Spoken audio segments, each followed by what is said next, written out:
তিন জায়গায় প্রয়োজনে মিথ্যা বলা যায়।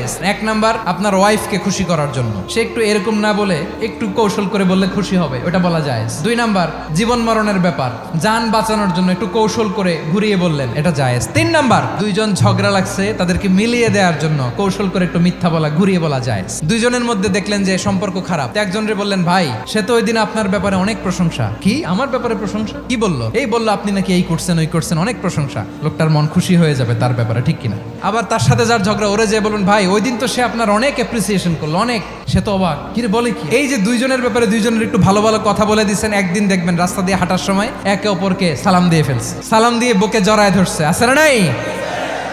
আবার মিলমিশ হয়ে গেছে। কিন্তু আমাদের স্বভাব হইলো, দুই প্রতিবেশী যদি একসাথে বসে একসাথে হাঁটে, দূর থেকে দেখলে আমাদের জলে, আছে না নাই? ঘটনা কি? এই দুইটার মধ্যে এত মিল কে? এই দুইটার মধ্যে গিরিঙ্গি লাগানো যায় কিভাবে?